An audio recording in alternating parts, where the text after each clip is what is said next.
Netaji Subash Chandra Bose, What Schools Don't Teach You About India's Real Hero. People in 1956, when former British Prime Minister Clement Attlee visited India, the then governor of Bengal asked him one important question. He asked that after the Quit India movement subsided in 1942, there were no significant freedom movements in India. Then, in spite of having the opportunity to rule India, why did the Britishers leave? To which Clement Attlee said that the role played by Netaji's army was paramount in India being granted independence, while the role played by the non-violent movement was dismissed as minimal. And this one statement itself is enough to question the version of history taught in our school textbooks. People, as much as we are taught about legends like Mahatma Gandhi and the significant contribution of Satyagraha movement, we are knowingly or unknowingly not taught about the significant sacrifices made by Netaji and his Azad Hind Fauj.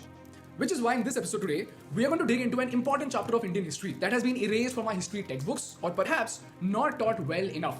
And that is, who was Netaji Subash Chandra Bose? What was this legend's contribution towards the independent struggle of our nation? And most importantly, how did his contribution give us freedom from the shackles of the Britishers? So listen to what I'm saying. What the heck is this? The British left. Let's be honest. The British left because there was nothing left to take. Anyone who says otherwise is lying to you. Anyone who says otherwise is lying to you. The British left because there was no more resources there for them to steal. That's it. Plain and simple. And the world was getting too small. They couldn't be seen having a slave nation. That's simple.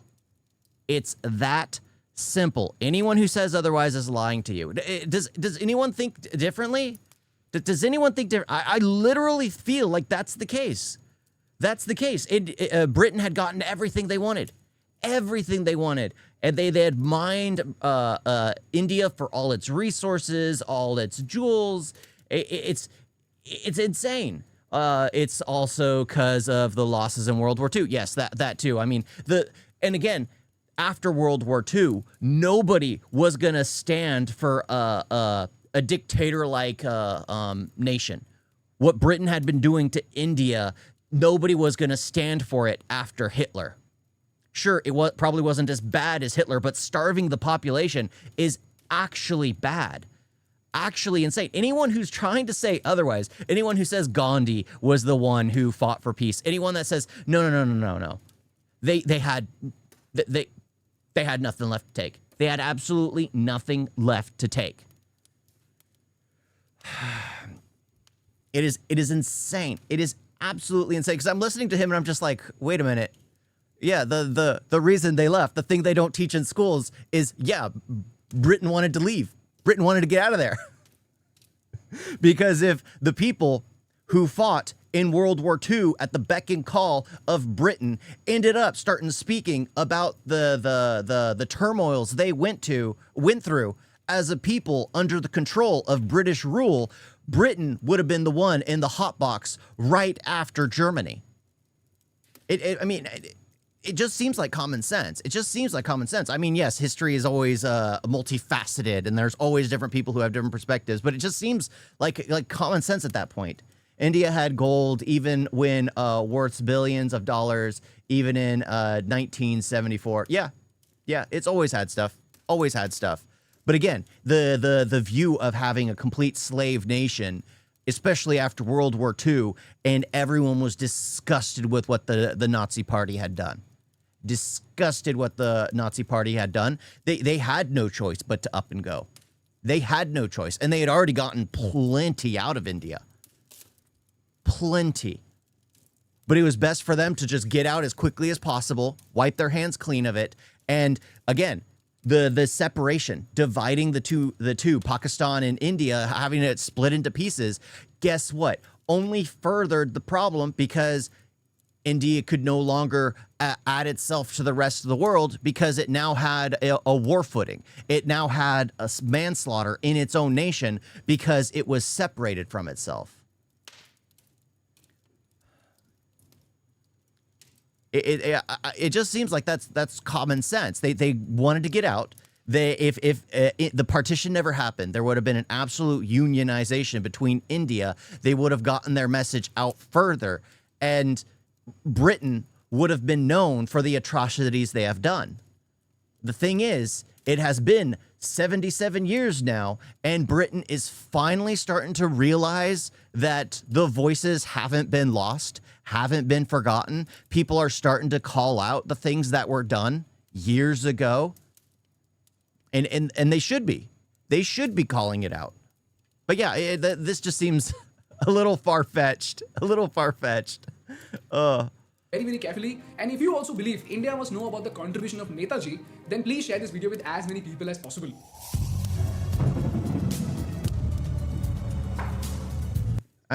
I know a lot about it. No, I don't know a lot about India. I don't. It's just a lot of it is stuff I've picked up. It's stuff and that right there just seems like the situation.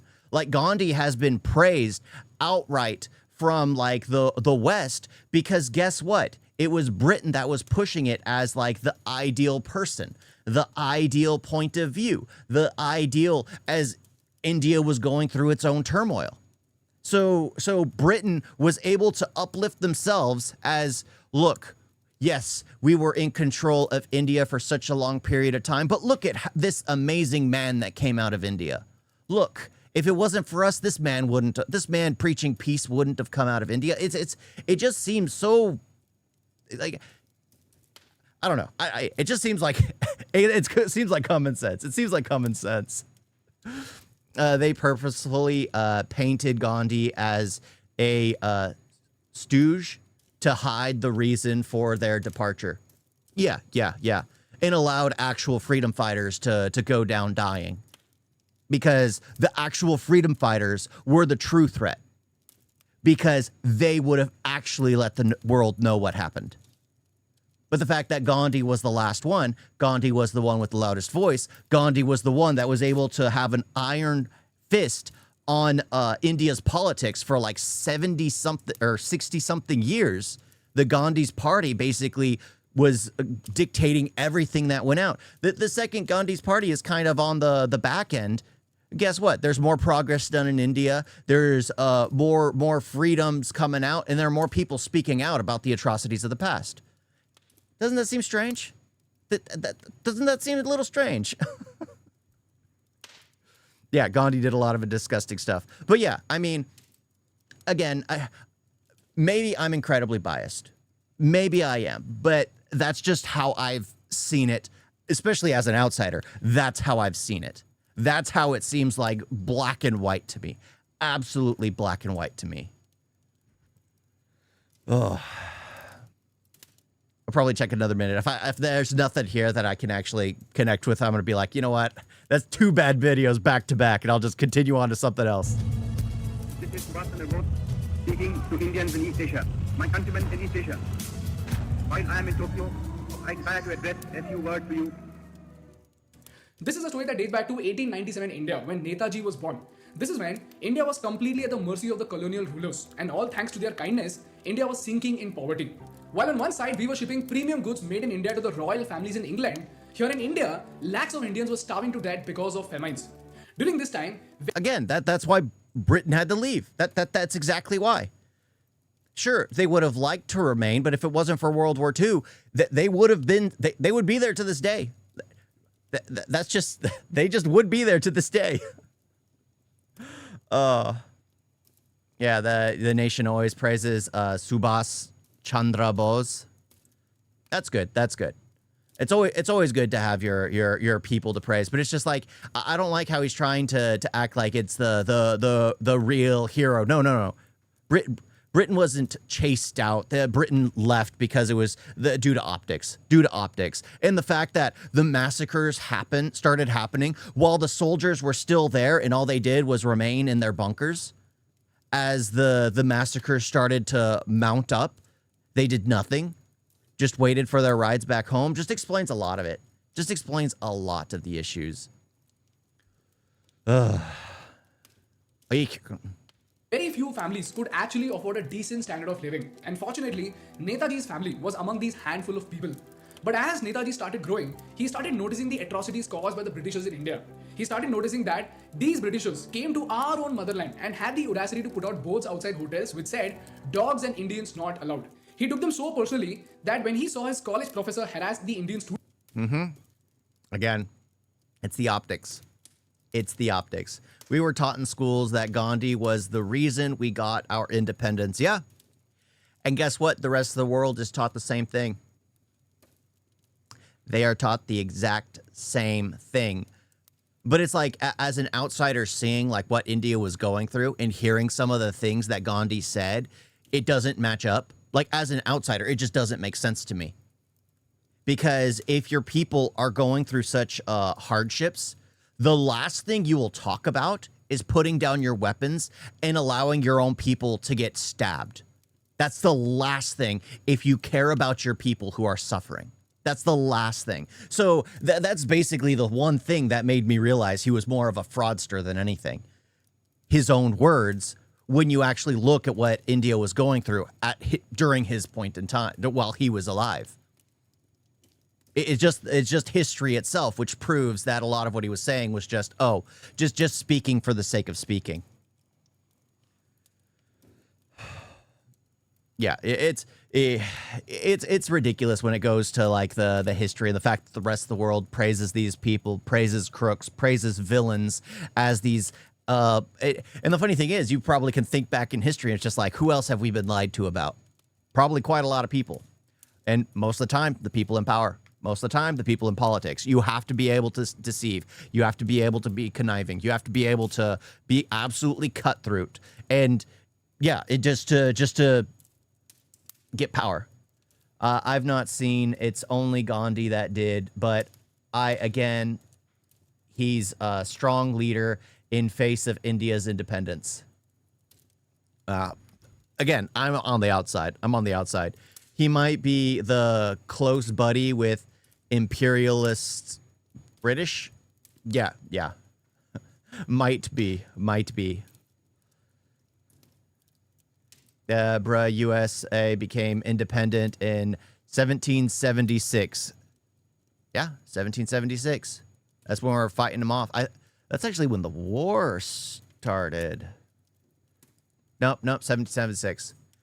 Yeah, we gained our independence. And it took like 10 years to form the Constitution or something.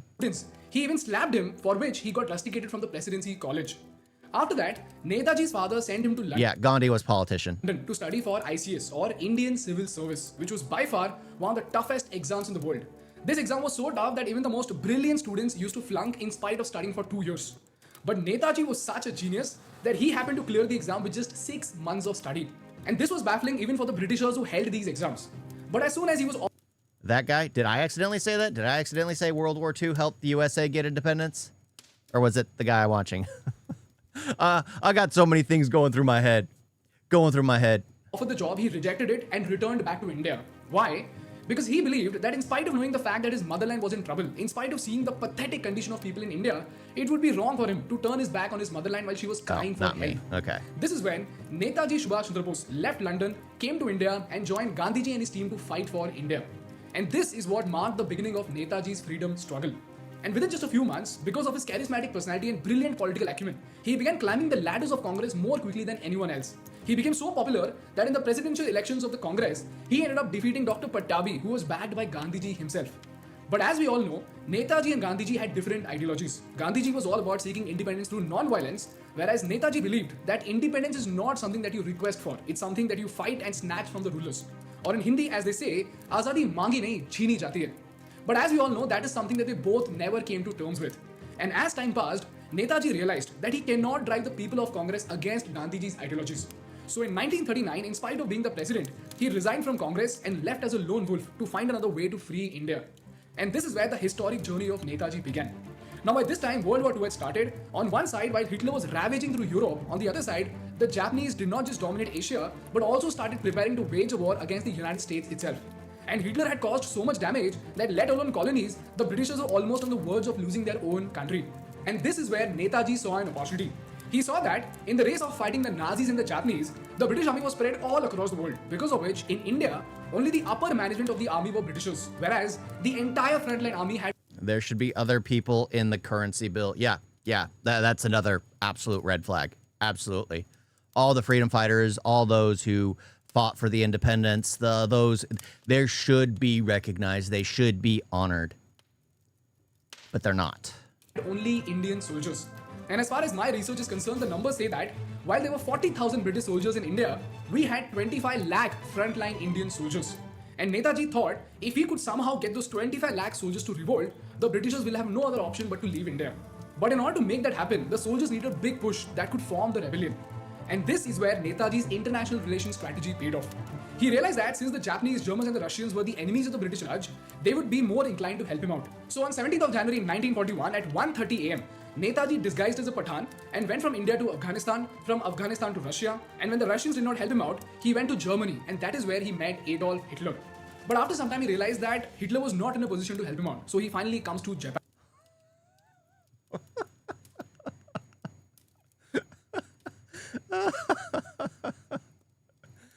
Okay.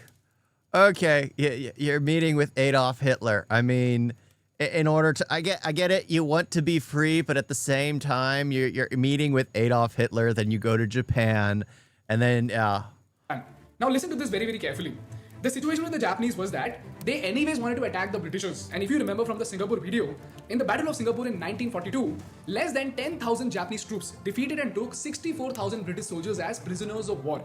And out of these 64,000 soldiers, close to 40,000 soldiers were Indian soldiers who were fighting on behalf of the British Raj. And these Japanese were so smart that they thought instead of sending their own army to defeat the British Raj in India, why not send these Indian soldiers as a separate army unit to fight the Britishers in India? So they formed an army unit out of them and recruited Captain Mohan Singh as the in charge of the army. And this army was called as the Indian National Army or the Azad Hind Fauj. But the problem with this army was that the soldiers had completely lost their motivation because they almost felt like scapegoats who were being used for the greed of power. But you know what, guys? This is where Netaji came in. As he took control of the Azad Hind Fauj in 1943, he started delivering speeches to motivate the soldiers and established a purpose for them, that is to free India from the British Raj. He sat with them, he ate with them, and he reinstated the lost patriotism in the soldiers. This is when in one of the iconic speeches, Netaji uttered the words that will echo through the tunnels of time forever, wherein he said, "Tum mujhe khoon do, main tumhe azadi dunga." And because of this infectious enthusiasm, the Indian National Army was ready to fight with the strength of 40,000 soldiers. And one of these regiments was the Rani of Jhansi regiment, which was an all-women regiment. This is where Netaji found three incredible commanders, whose names were Prem Kumar Sehgal, Shahnawaz Khan, and Gurbakh Singh Dhillon.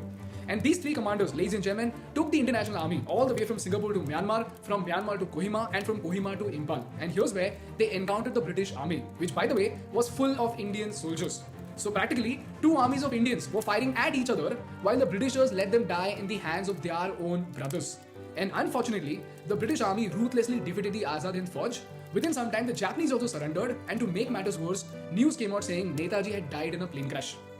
And while the nation was mourning the loss of this legend, something crazy happened.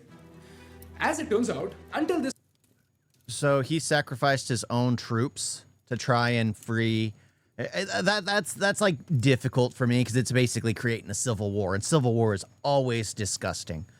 Always. It's just brothers killing brothers, the families that leave.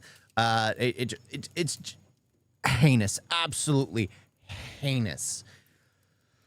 Oh, but who knows? Who knows? I mean, yeah. I mean, if he's well respected, that's great. That's great. But for me, it's just like, oh, he led a bunch of soldiers into battle to fight their own instead of fighting the Britishers and kicking them out like he wished. Point. Nobody in India knew that the Indian National Army was formed by Netaji, and the fact that they were coming to India not to fight for the Japanese but for the freedom of India herself. And this was because the Britishers very cleverly censored the press, because they knew that if Indians came to know that an entire army is coming to fight for them, these 25 lakh soldiers will start revolting and the rebellion will go out of control. But now that they had complete control of the prisoners, they made one big mistake.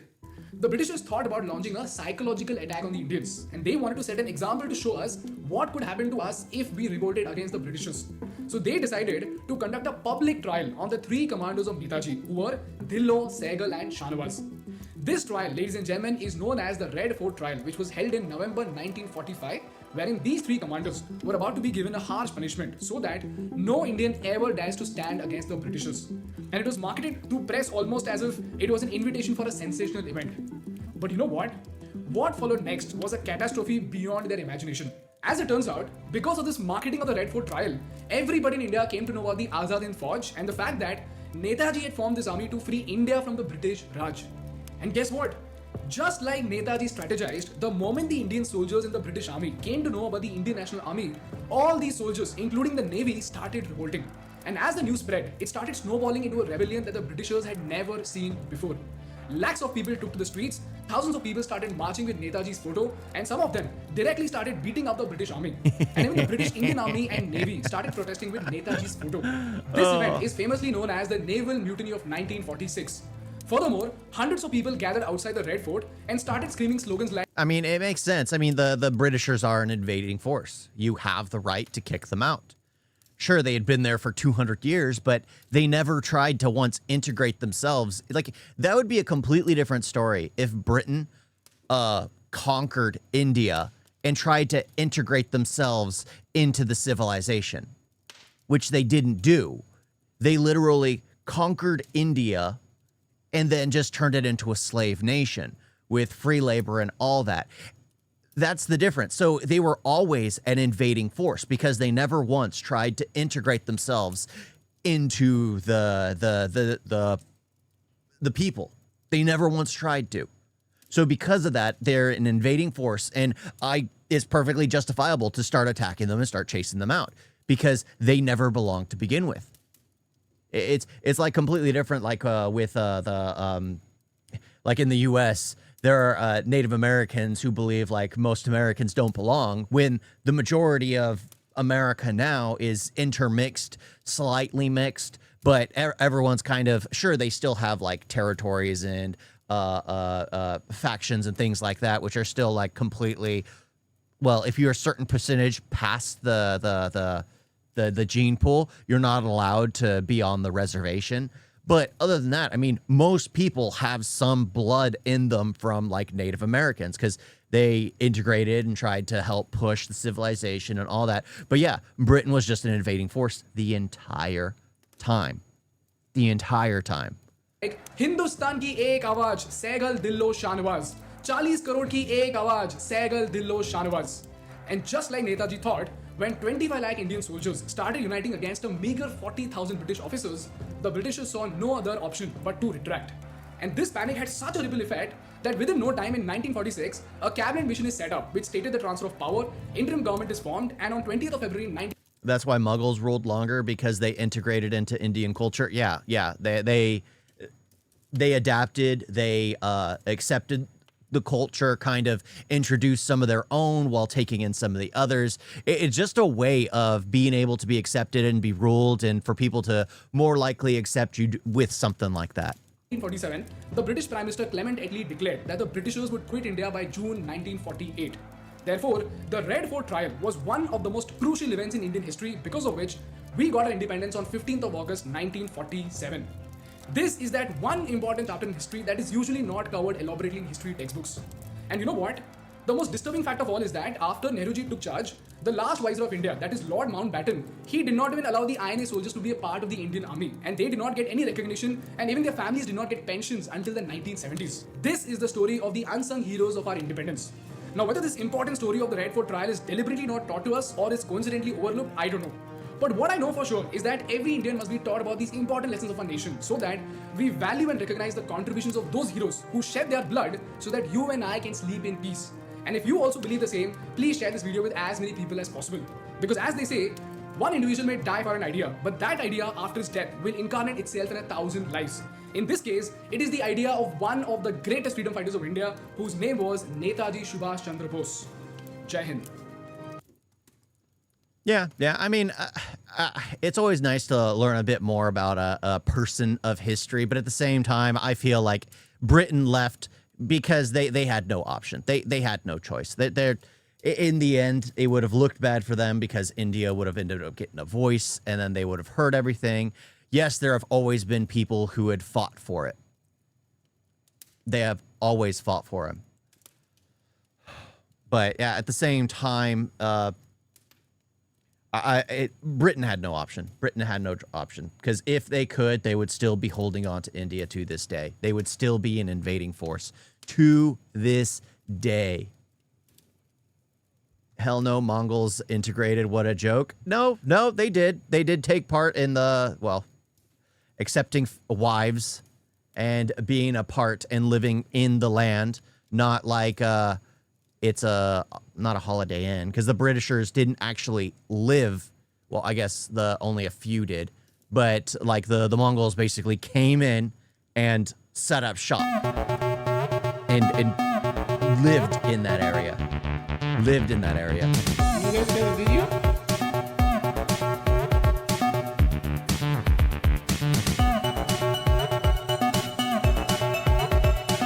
It's so bad. And don't forget to like and subscribe. Wait like that.